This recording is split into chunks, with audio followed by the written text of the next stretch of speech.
Buenos días a todos, les doy la bienvenida a esta nueva videoclase de lingüística de segundo año de la carrera del profesorado de lengua y literatura correspondiente al módulo 3. En la agenda de trabajo consta de la presentación de la clase, luego pasaremos a explicar toda la teoría y todo el contenido que tenemos programado para la presente clase, y finalmente haremos un cierre de la clase con algunas conclusiones finales.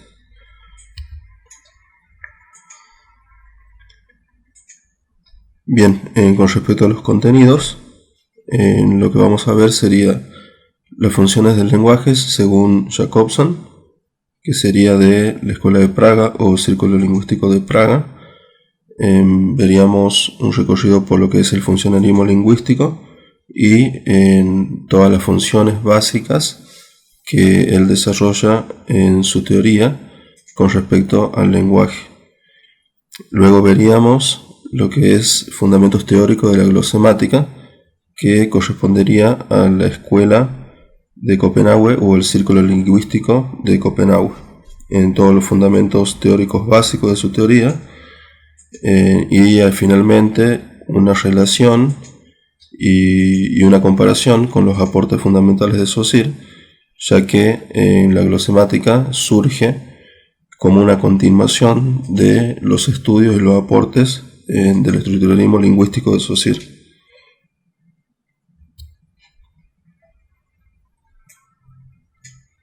Asimismo, los objetivos que queremos llegar a alcanzar con la presente videoclase serían reconocer y comprender las diferentes funciones de la lengua propuesta por Robert Jacobson, y también identificar e interpretar los postulados teóricos básicos de la glosemática.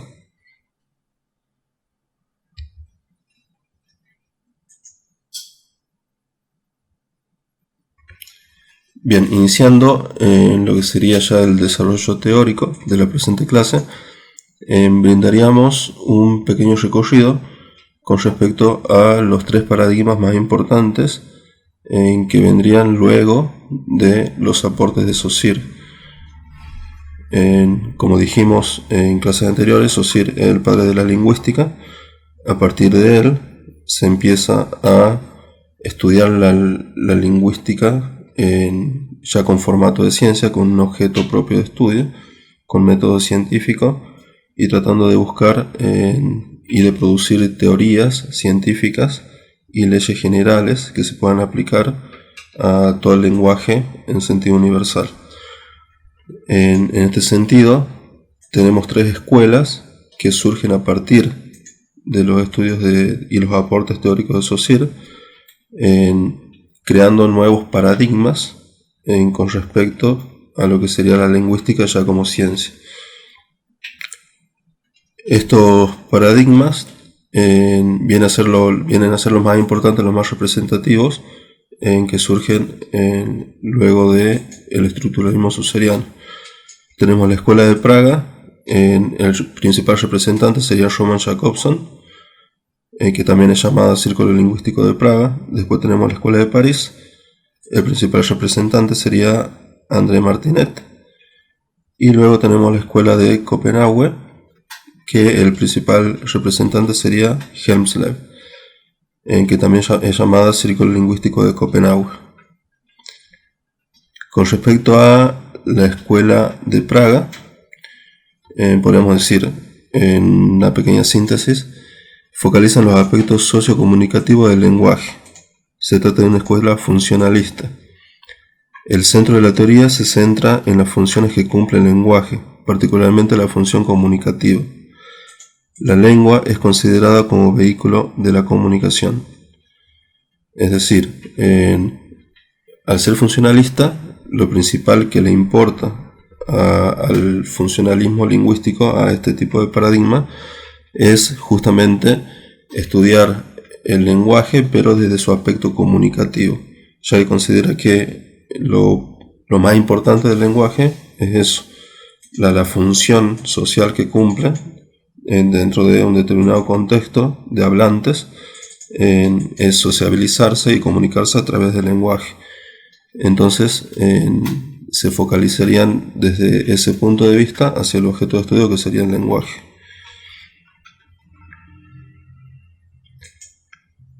Después, con respecto a la escuela de Martinet, podríamos decir que la escuela de París, representada principalmente por André Martinet, también fue partidaria del funcionalismo lingüístico, y su principal aporte se centra en la teoría sobre la doble articulación del lenguaje. Esto con respecto a la doble articulación del lenguaje ya lo vieron en el módulo 2. Seguramente también hay una videoclase que pueden consultar y ver sobre este aspecto de la doble articulación del lenguaje, y sobre la economía del lenguaje también, que propone André Martinet, que también es partidario del paradigma del funcionalismo lingüístico, al igual que la escuela de Praga, con unas pequeñas variaciones, digamos, entre una escuela y otra, pero son contemporáneos y pertenecen al mismo paradigma lingüístico. Luego, con respecto a la escuela de Copenhague o escuela danesa, podemos decir que nació por oposición a la escuela de Praga, y su teoría se denominó glosemática, dado que introduce la lógica y la matemática para el estudio de invariantes en el lenguaje, con un enfoque deductivo y formal. Bien, tanto la escuela de Praga, que sería de Jacobson, como la escuela de Copenhague o escuela danesa, que vendría a llamarse glosemática, son las que vamos a desarrollar en la presente videoclase.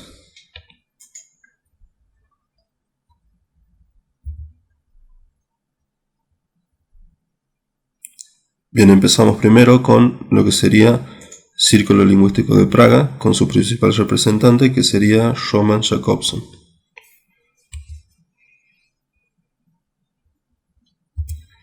Bien, como dijimos, en esta escuela, el Círculo Lingüístico de Praga pertenece al paradigma lingüístico llamado funcionalismo lingüístico. ¿Qué le interesa a este paradigma lingüístico? Tiene como objeto de estudio el lenguaje, pero en el punto de vista o la faceta que ve del lenguaje es esto: sería la comunicación, la función del lenguaje como medio de comunicación en la vida social de los hablantes, digamos.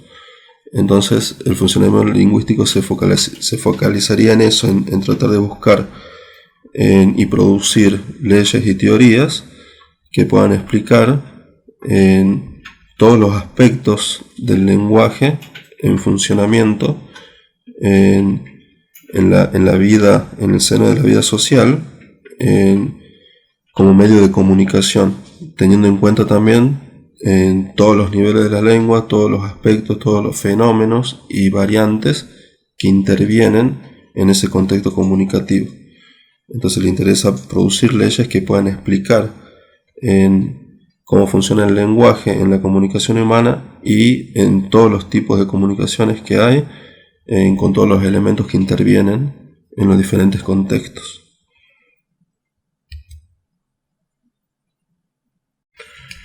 Bien, ahora bien empezamos a desarrollar lo que sería el modelo de comunicación de Jacobson con todas las funciones del lenguaje. Si bien este modelo es un prototipo de comunicación básico, es el primero que generó el funcionalismo lingüístico. A partir de aquí se fueron generando varios modelos y paradigmas de comunicación más completos, con muchos más elementos, que después fueron agregando distintos autores, pero siempre sobre la base de este que fue el primero, en el cual se presentan 6 factores de la comunicación y 6 funciones. Cabe aclarar que siempre en una comunicación, en todo individuo tiene una intencionalidad, y esa intencionalidad hace que ponga foco o énfasis en uno de los factores de la comunicación, y eso deriva el hecho de poner énfasis en algún factor de la comunicación según la intencionalidad que tiene el mensaje que quiere comunicar. deriva en que existan 6 funciones del lenguaje. Es decir, las 6 funciones del lenguaje existen porque cada hablante pone foco en algunos de los factores de la comunicación, según la intencionalidad que tenga. Bien, serían 6 factores los que estudiamos según el modelo de Jacobson, y en cada factor hace énfasis en una función. Pero, ¿qué es importante que se comprenda? Que si bien cuando uno está comunicando pone foco en alguna función, porque según la intencionalidad que tenga va a poner el foco en esa función, no significa que sea la única función lingüística que esté funcionando en determinado contexto y en determinada comunicación. O sea, todas las funciones siempre se dan de manera conjunta, nada más que una predomina por sobre las demás. Por eso es que hablamos de funciones. No es que en una comunicación solamente funcione una y las demás se anulan. Es importante que se entienda que todas aparecen mezcladas y aparecen de manera simultánea y sistematizadas, digamos, en un proceso de comunicación, pero al hablar de función y de intencionalidad del hablante, nos estamos refiriendo a que una predomina sobre las otras y las demás quedan en un papel secundario y una queda sobresaliendo por sobre el resto de las funciones. También cabe aclarar que todos los elementos siempre aparecen todos juntos en cualquier tipo de comunicación, sin importar la intención que se tenga. Son los elementos básicos que sí o sí no puede faltar ninguno, porque si llegaría a faltar alguno, no se puede producir la comunicación. Esos elementos son el emisor, que sería quien transmite el mensaje hacia un receptor.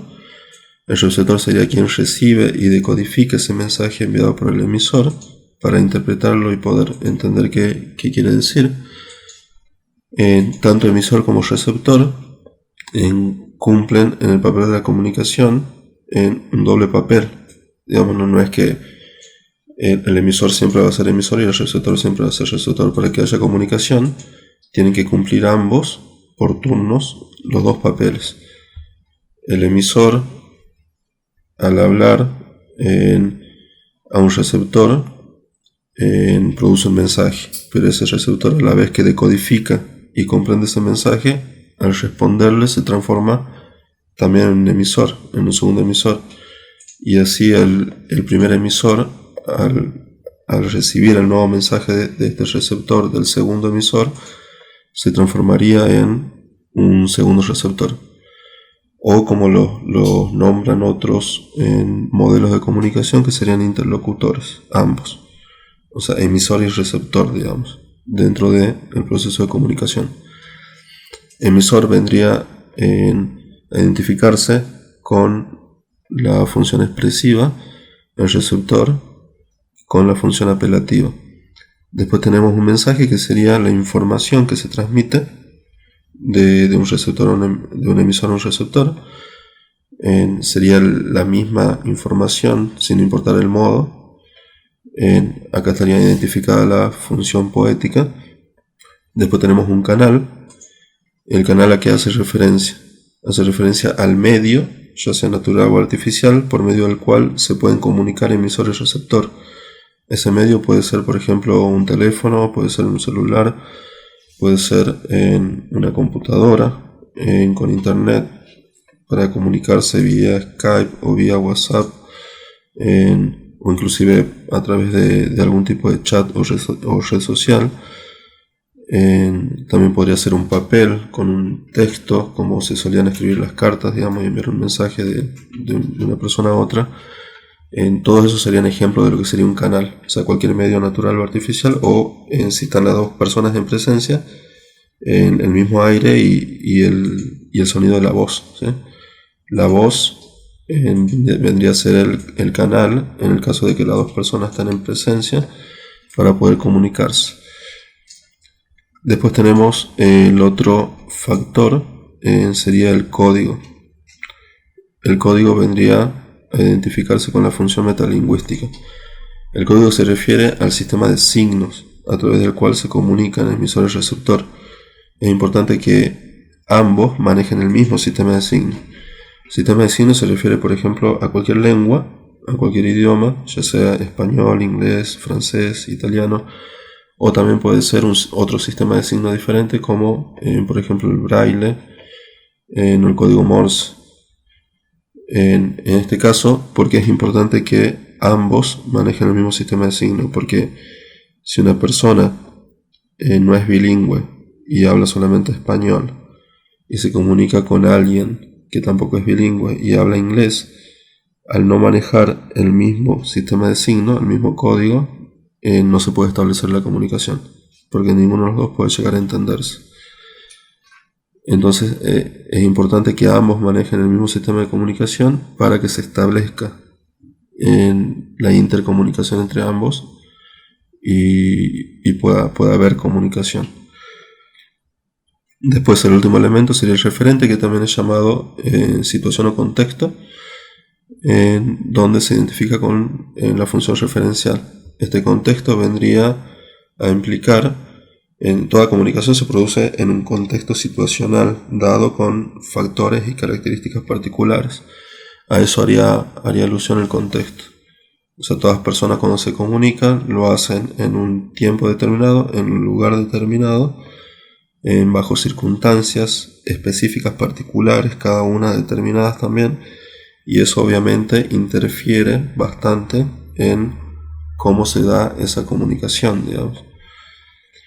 Bien, eso sería entonces, en sentido general, explicado el modelo de comunicación de Jacobson con los 6 factores y las 6 funciones que se derivan de la intencionalidad que tenga el hablante, haciendo foco en algunos de los factores.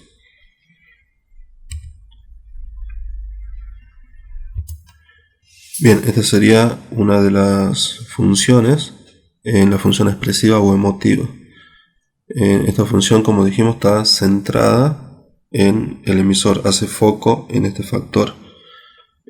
Como habíamos dicho anteriormente, o sea, cada función se deriva del hecho de que el emisor o los interlocutores hagan foco en alguno de los factores. En este caso se hace foco o se hace énfasis en el factor que sería el emisor.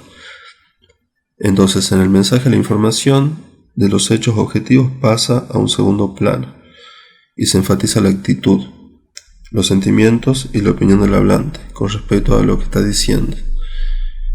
La expresiva es, por lo tanto, la función más presente en el registro coloquial. ¿Qué quiere decir esto? Que en un habla, o sea, en una comunicación que se dé en un contexto informal entre amigos o parientes o compañeros de trabajo, y estén usando un registro informal, en una comunicación totalmente fuera de un contexto de una institución o de algún lugar laboral en donde exija un tipo de registro formal, utilizan esto, o sea, utilizan las emociones, las opiniones y los sentimientos al comunicarse constantemente. O sea, es algo habitual que usemos en las expresiones que estamos diciendo cuando estamos comunicando con algún amigo de forma expresiva, ¿sí? O sea, no decimos solamente una información de está haciendo calor, así de manera mecánica, sino si está haciendo calor, estamos con un amigo, lo decimos expresándolo, no, me estoy muriendo de calor, ya no aguanto más. Entonces uno expresa una emoción, una sensación, un sentimiento cuando está focalizado dentro de este tipo de función.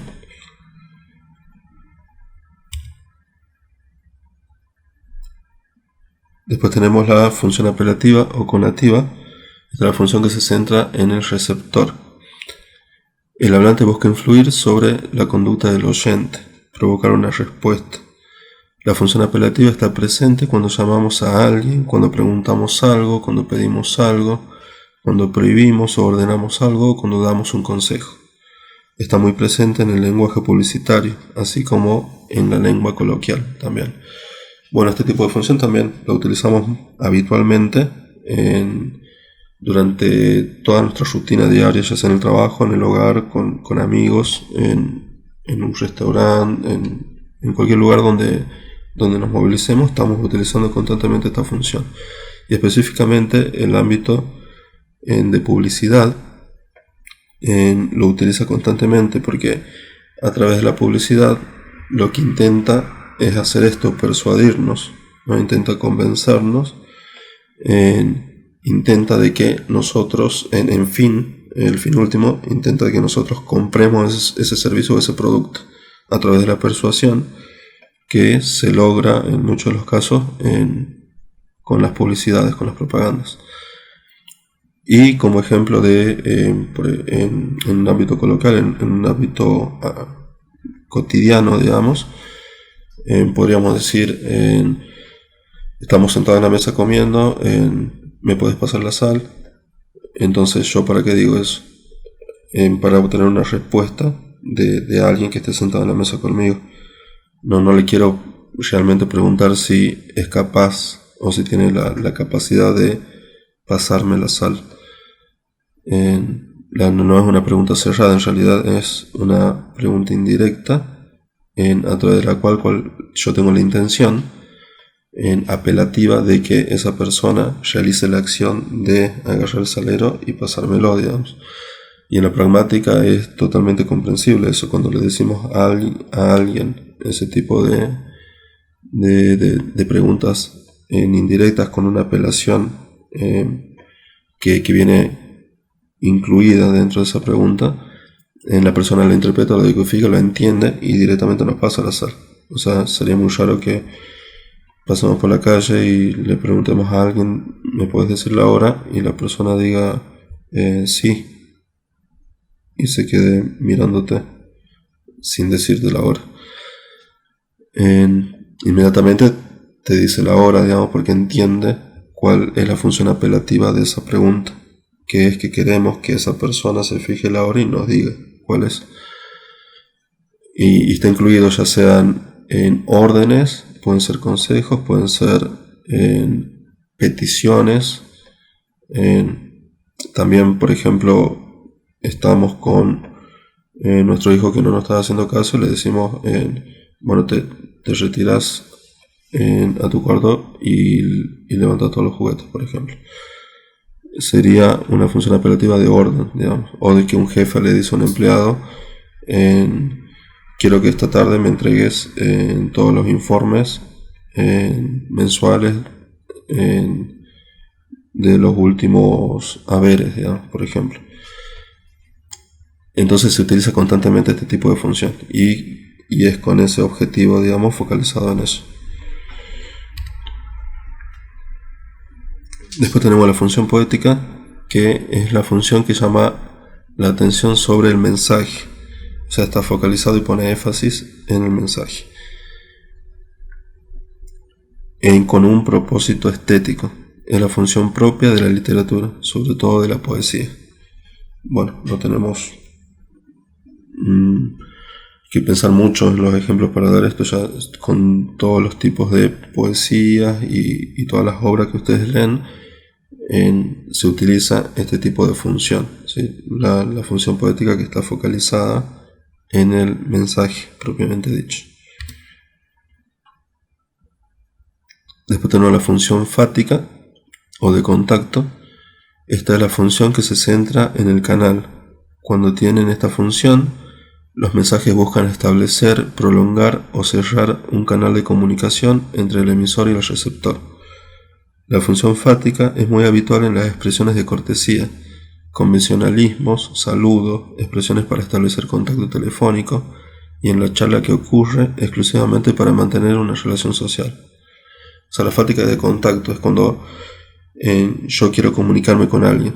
O sea, hay una persona, yo estoy en un lugar, en un evento social, quiero socializar con alguien, quiero empezar a entablar una comunicación con alguien y utilizo esta función. Hola, ¿cómo te va? ¿Qué tal? en la jornada de hoy. Entonces ahí, a través de ese mensaje, estamos estableciendo una comunicación y esperando una respuesta para, a partir de ahí, generarse una comunicación más prolongada, digamos, con otras funciones incluidas.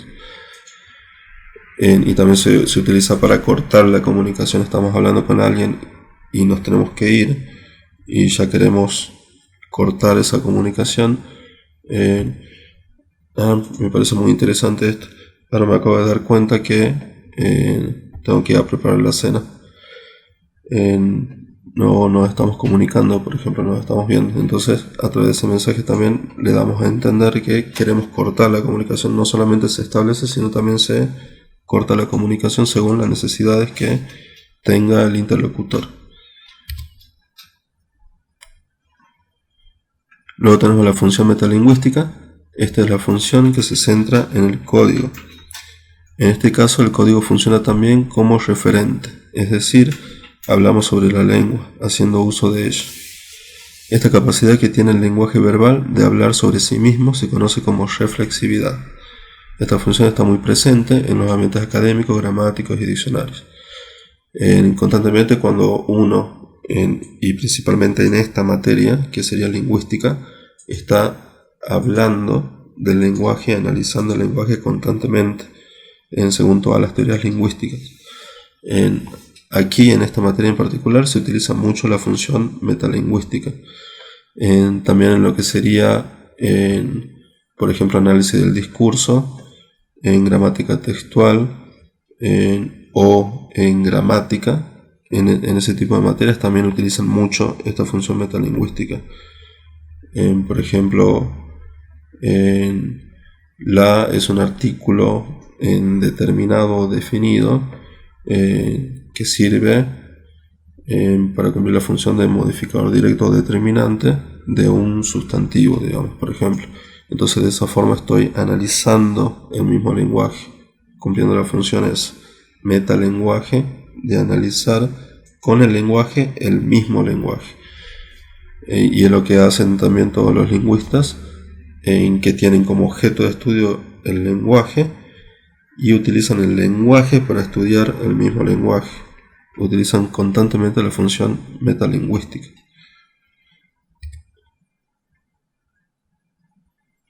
Y después tenemos la función representativa o referencial. Esta es la función que se centra en el contexto o referente.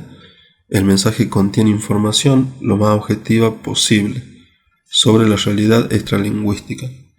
Se considera una función no marcada, ya que no tiene muchos de los recursos lingüísticos que sí poseen las otras funciones. Es la función propia del lenguaje científico y técnico. Bien, específicamente acá como lo dice, en esta función referencial es la que se utiliza exclusivamente y predominantemente en lo que es un lenguaje científico y técnico. Siempre en todos los campos de estudios, aparte de tener su objeto de estudio propio y sus métodos de estudios propios y teorías, tienen una terminología específica que se acuña en el marco de cada teoría o de cada paradigma científico. En ese paradigma, digamos, ese cantidad de reservorios de terminología específica dentro de determinado campo de teoría, constituye lo que sería el lenguaje científico técnico, que hace referencia a esta función representativa.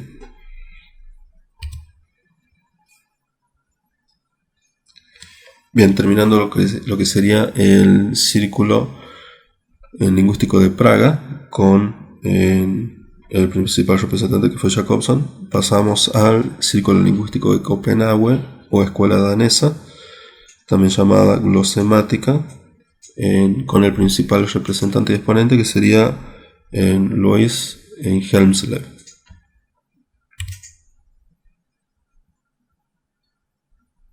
Bien, iniciando lo que sería los fundamentos teóricos de la glosemática, los ejes fundamentales de esta teoría, podemos decir que el eje central de la glosemática radicaba en explicitar las intuiciones profundas enunciadas por la teoría de Saussure.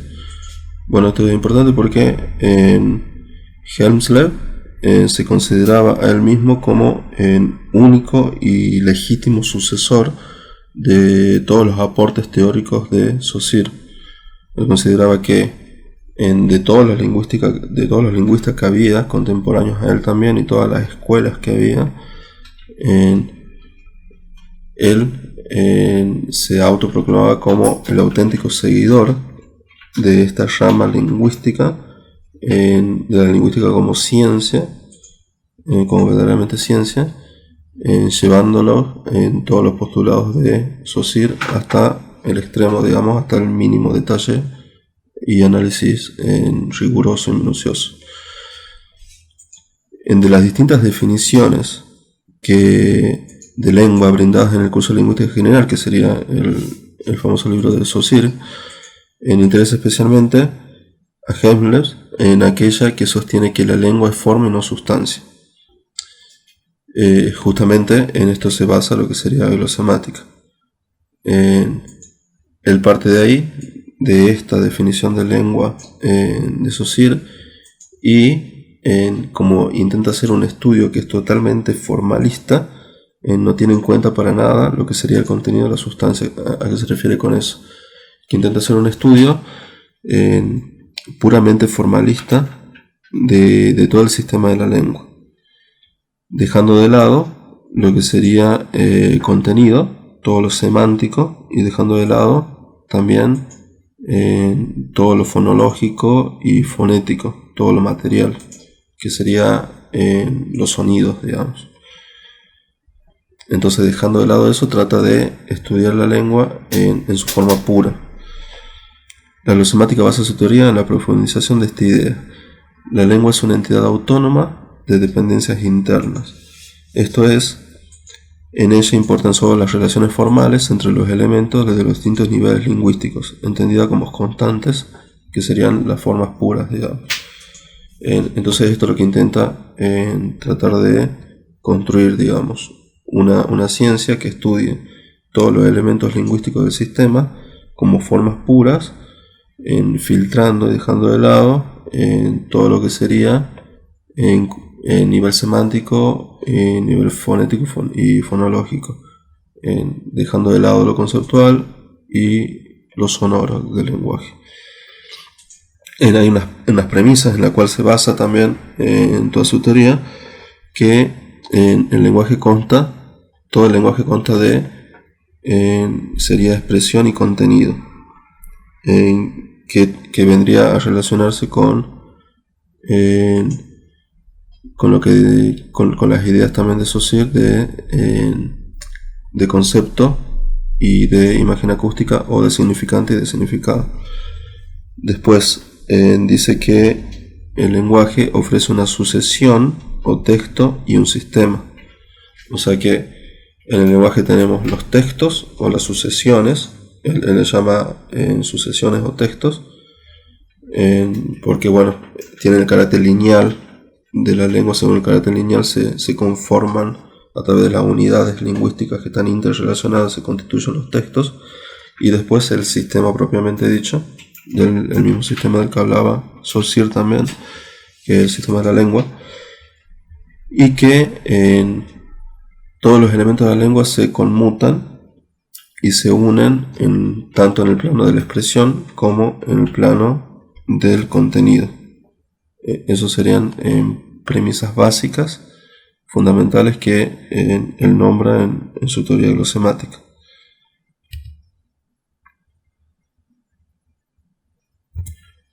Bien, continuando con lo que serían los fundamentos de la glosemática, tenemos que Helmsley propone, con la intención de apartarse de la escuela de Praga, porque en un comienzo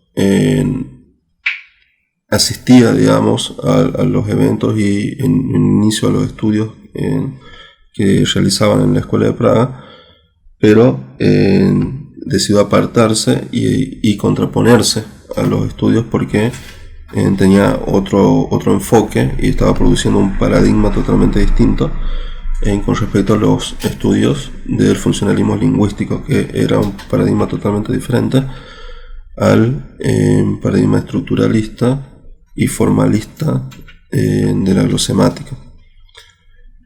El nombre de glosemática, que significa lengua, para referirse a las investigaciones puramente estructurales que consideran a la lengua como un patrón de relaciones mutuas. O sea, toda la lengua está relacionado a todas las unidades lingüísticas dentro del sistema de la lengua. Es tal unidad porque está en relación con las demás unidades. Por ejemplo, en un determinante o cualquier adjetivo o artículo es tal porque está en relación con el sustantivo al cual determina. Si no existiría un sustantivo al cual determina, no tendría una relación, una función con determinada unidad lingüística. Y a la vez, un verbo, si no tiene sustantivo agente capaz de realizar determinada acción, también le estaría faltando en otras unidades lingüísticas para tener sentido.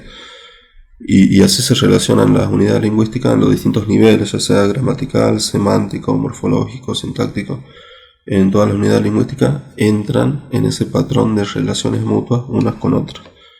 Porque justamente un sistema de definición de sistemas es eso, de que está conformado por un montón de elementos que están interrelacionados, son interdependientes y permanecen en una relación recíproca uno con otro. Esa sería la definición de sistema, y como sistema de lengua todas las unidades lingüísticas permanecen en ese tipo de relación. Pero desde la perspectiva de la glosemática serían relaciones puramente estructurales, o sea, dejando de lado lo que sería lo semántico y dejando de lado también lo que sería lo fonético o lo fonológico. Quiere hacer de la glosemática una especie de álgebra susceptible de formalizar el análisis descriptivo de todas las lenguas. Justamente de ahí se deriva lo que sería el nombre glosemática. Es hacer una especie de álgebra, de matemática de la lengua, por eso es glosemática. Es el nombre que acuñó a él para hacer referencia a este tipo de teoría que quiere hacer. Un enfoque de la lengua, pero teniendo en cuenta la influencia de la álgebra y la matemática. Postula que todas las lenguas tienen en común leyes universales de estructura, que hay un principio universal de conformación. Bueno, eso es a lo que quiere llegar, digamos, y a lo que se quiere llegar siempre en todas las disciplinas lingüísticas. Tratar de descubrir y de producir leyes universales de estructura, o leyes que sean aplicables a todas las lenguas del mundo sin importar el tiempo y el lugar. Hemsler se presenta como continuador prolongador de la idea de Saussure, pero de forma rigurosamente científica. En este sentido, él se autoproclama como inclusive más científico que Saussure, que es el que inició la lingüística como ciencia. La teoría lingüística de Hemsler se funda en una axiomatización completa, es decir, sobre la explicitación de todos los principios de partida y de todas las definiciones básicas. 108 términos son definidos. ¿A qué se refiere con axiomatización completa? O sea, un axioma vendría a ser una proposición o un enunciado que no necesita demostración, que en sí mismo es totalmente irrefutable, es totalmente evidente, digamos. Son ese tipo de verdades que no son hipótesis, sino que son totalmente válidos y certeros en sí mismos, y no necesitan ningún tipo de método tampoco. No necesitan ni del método deductivo ni del método inductivo para llegar a la validez, ni tampoco de una demostración empírica a través de un proceso de investigación de campo en la experiencia. Por ejemplo, el todo es mayor que la parte, es totalmente evidente, eso sería un axioma, no hace falta demostración sobre eso, uno lo dice, lo entiende y sabe que es cierto, que es verdad, que es válido. Entonces, él lo que buscaba era esto, generar todo un sistema de axiomas, de proposiciones totalmente evidentes y válidas con respecto a lo que sería el sistema de la lengua. Después, la descripción de una lengua consiste en tomar el texto oral o escrito, dividirlo sucesivamente en elementos hasta agotar el análisis para buscar el sistema de la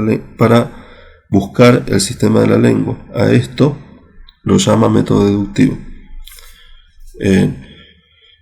Y bueno, en realidad el método deductivo ya existía antes de que él empiece a hacer estos estudios, o sea que no es que él haya acuñado el término de método deductivo, sino que utiliza ya el método deductivo que ya estaba vigente, que ya había sido propuesto y descubierto para hacer el análisis de la lengua, del sistema de la lengua, a través de lo que sería ese método. El método deductivo viene del racionalismo y se trata de lo general yo llego a conclusiones particulares. Por ejemplo, el razonamiento deductivo más famoso sería algo general como todos los hombres son mortales. De ahí digo Sócrates hombre y concluyo en Sócrates mortal. Ese sería el paradigma, el modelo de razonamiento deductivo más básico y conocido que existe.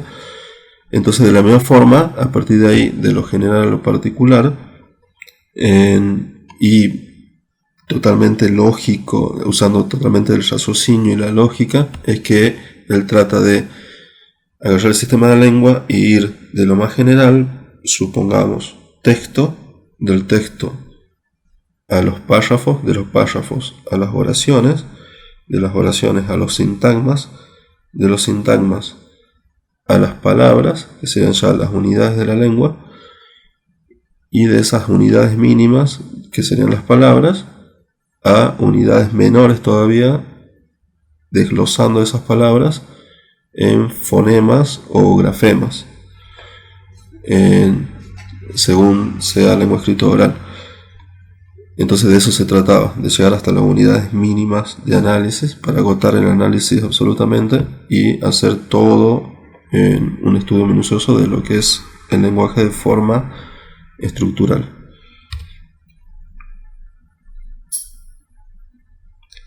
Bien, acá continuando tenemos que él propone tres perspectivas o definiciones de lengua, digamos. La lengua como esquema, el dominio de todas las formas puras; la lengua considerada como uso, en el sentido de todos los distintos tipos de sonidos que se pueden producir en una misma lengua con respecto a cada fonema. Cada fonema puede tener características diferentes según cómo está ubicada dentro de cada palabra, y eso genera distintos tipos de sonidos en la oralidad. Inclusive también tenemos fonemas que pueden funcionar y pueden escucharse de manera distinta, como una C que a veces funciona como S o como K, digamos. Todos esos tipos de reglas que están referidas con la lengua como uso, que estaría relacionado con lo que sería fonética, lo deja de lado. También deja de lado la lengua como realización social, porque no tiene en cuenta lo que sería el enfoque funcionalista, que es la lengua como objeto de comunicación, de sociabilización. Está en contra de eso, así que también lo deja de lado y se focaliza en la lengua como esquema, para estudiarla a la lengua como forma y no sustancia, que es lo que decía en Saussure, y a partir de ahí empezar a hacer una descripción de la lengua detallada sobre el dominio de las formas puras.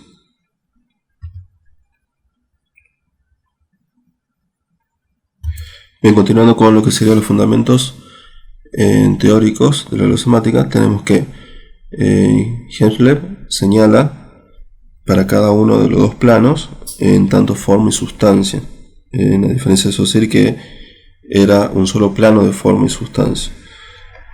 Aquí él, como dijimos, el plano de la expresión del signo lingüístico vendría a ser el plano del significante, y el plano del contenido el plano del significado, ¿sí? En eso coinciden, vendría a ser lo mismo. Entonces tenemos dentro de la expresión, tenemos forma y sustancia, y dentro del contenido también forma y sustancia. En la expresión la forma vendrían a ser los fonemas, que vendría a ser estudiado por la fonología, y en la sustancia de la expresión venían a ser los sonidos del habla, que vienen a ser estudiados por la fonética, para que quede un poco más claro eso de forma y sustancia dentro de la expresión. Dentro de la expresión tengo los sonidos que articulo y modulo con la cavidad bucal, con la lengua, con los dientes, con el paladar, como articulo todos estos elementos que tengo en la cavidad bucal para producir un determinado sonido y que ese sonido salga y se escuche y se haga material, salga un sonido de mi boca.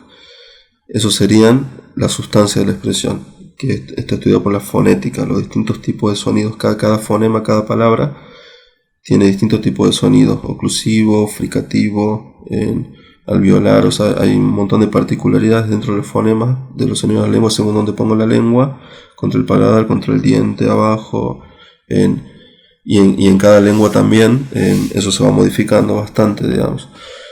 Con respecto a los fonemas, sería estudiado por la fonología, que ya entra en relación no solamente con lo que es material, sino del cerebro, del pensamiento, el raciocinio, a mi aparato fonador, digamos. La fonología estudia eso, o sea, cómo llega primero articulado desde el cerebro y ahí enviado como un impulso hacia el aparato fonador para recién empezar a producir los sonidos. Eso estudia la fonología, ese proceso, digamos, y los fonemas vendrían a ser esas unidades mínimas, ¿no?, que están constituidas en los significantes, digamos. Después tenemos en el plano del contenido también forma y sustancia. En la forma de contenido sería representación semántica, sería concepto o los léxicos, las definiciones del secundario, del diccionario, podrían ser. Entonces esas definiciones, ese es el léxico que es estudiado por la lexicografía, por ejemplo, estaría en la forma del contenido. Y después sustancia en contenido relacionado con flujo de contenidos y significados posibles, que sería en el pensamiento, que eso podría estar siendo estudiado por la semántica, digamos, todos los campos semánticos, en todos los distintos tipos de significados que se le puede atribuir, no solamente una definición de diccionario, sino significados situacionales, contextuales, y que yo le adjudico como ser subjetivo a determinado enunciado o a determinado término, digamos. Por ejemplo, perro significa tal cosa, pero yo puedo adjudicarle otros contenidos, otros significados posibles. Si una vez me mordió un perro, se le adjudica también en temor o peligro o agresividad dentro del contenido de lo que sería el término perro. Y aparte tiene que ver también la cultura, la ideología, todo eso. Entonces esos serían los dos planos, tanto dentro del plano del contenido y plano de la expresión.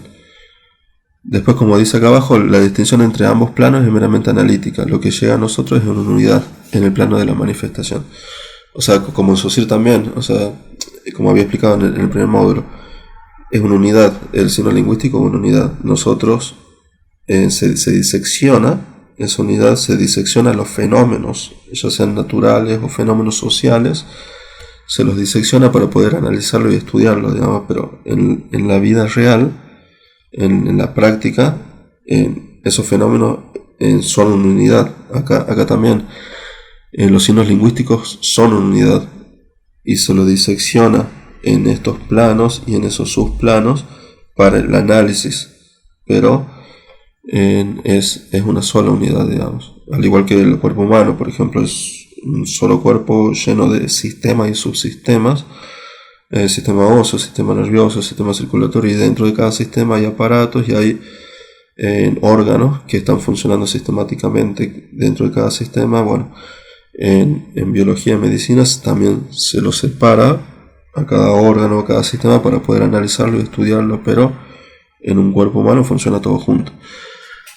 Una frase importante para rescatar sería: una expresión no es solo expresión en virtud de que es expresión de un contenido, y un contenido solo es contenido en virtud de que es contenido de una expresión. Ahí estamos manifestando la relación recíproca que hay entre la expresión y el contenido, que tenemos la misma relación recíproca que había entre significado y significante en el signo lingüístico de Saussure.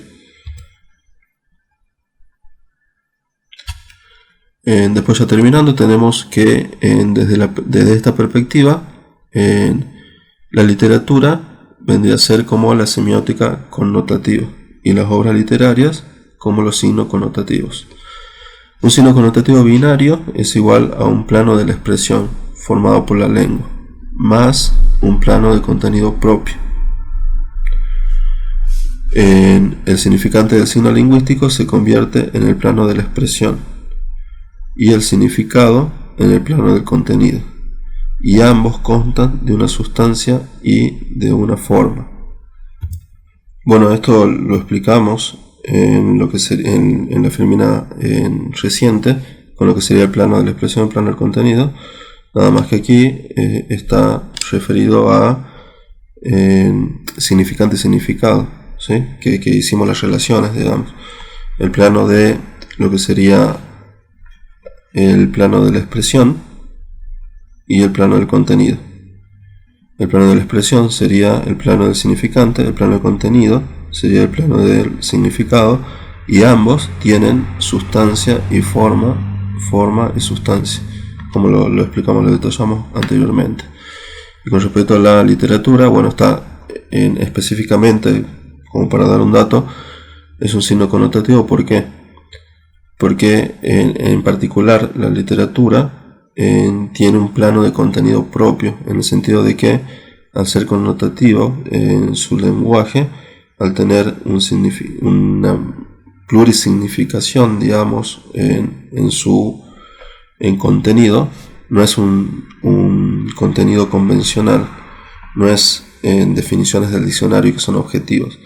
El plano, todos los signos lingüísticos de la obra literaria son connotativos. Cada término o cada frase están cargadas de un contenido semántico que quiere decir un montón de cosas, quiere dar a entender y dar multiplicidad de sentidos, digamos. Entonces, en ese caso, al utilizar también múltiples figuras literarias, estilos y estrategias de escritura, es que está cargada con mucho contenido connotativo, en vez de el contenido denotativo, que sería, por ejemplo, un artículo científico. El signo hemsleviano se funda sobre el binarismo. Se trata de una unidad constituida por la forma de contenido y la forma de la expresión. Así que sería lo mismo que significado o significante. Unidad establecida por la solidaridad llamada función semiótica. Solidaridad es esa reciprocidad que hay entre ambos planos para formar el signo. Sustancia del contenido, pensamiento, y sustancia de la expresión, cadena fónica, dependen exclusivamente de la forma y no tienen existencia independiente. La función semiótica instituye una forma en cada una de sus dos partes, el contenido y la expresión. Bien, aquí lo que nos quiere decir es que la unidad lingüística sería el signo lingüístico para Hessler, está constituido por forma solamente. Habíamos dicho que él es formalista, entonces por eso hace la distinción en ambos planos, en el plano del contenido y en el plano de la expresión, hace distinción de forma y sustancia en ambos planos para quedarse solamente con la forma de esos planos, y la sustancia la deja de lado, que no es propiamente del análisis de él. Inclusive dice que no tienen existencia independiente, sino que los planos de la sustancia dependen de los planos de la forma. Ambos, tanto la sustancia del contenido como sustancia de la expresión, dependen de la forma de la expresión y de la forma del contenido. La forma de la expresión, que vendría a ser lo fonológico, los fonemas, y la forma de contenido, que vendría a ser los conceptos.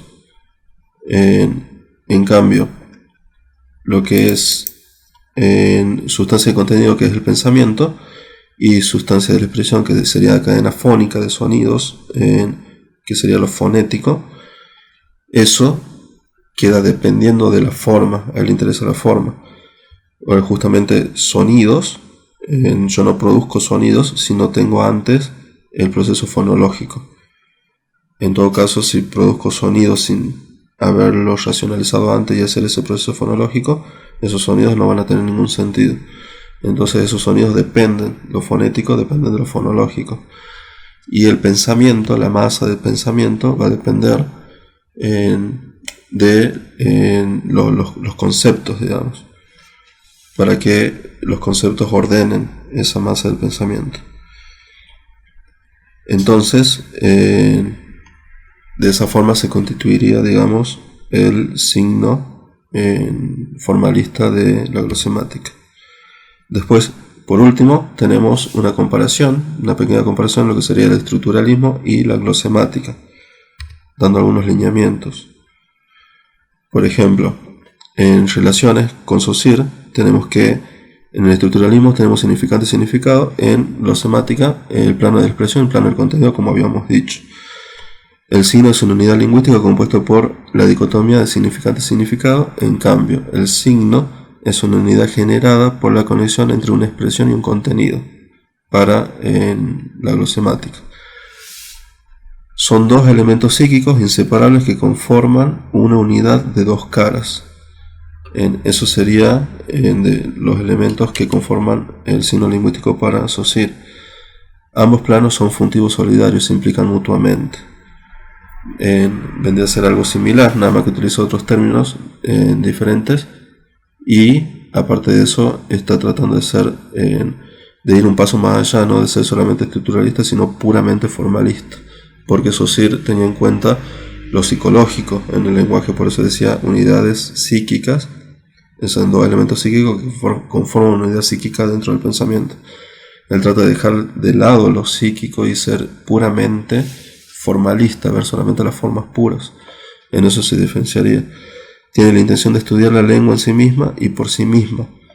Su teoría se basa en el principio de inmanencia, según la cual no se estudia la lengua para asociarla con la historia o sus aspectos sociales, sino en su estructura interna, ¿sí? O sea, no le interesaría la lengua en la diacronía con sus modificaciones, ni tampoco en su función de comunicación social, como lo estudia el enfoque funcionalista.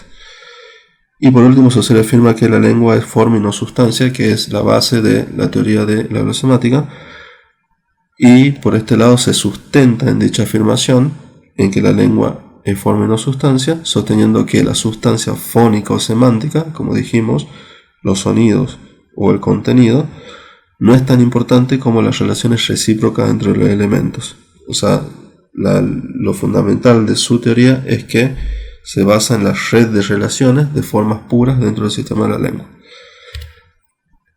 Bien, chicos, esto sería todo. Con esto tenemos concluida la videoclase del módulo 3. Espero que les haya servido todos los aportes, todo lo desarrollado. Y cualquier consulta, estoy para ayudarlos junto con la docente adjunta, que sería de esta cátedra, Pamela Vera, para cualquier consulta y cualquier inquietud que tengan, y que la pueden realizar por medio de los foros de consulta. Que tengan muy buenos días.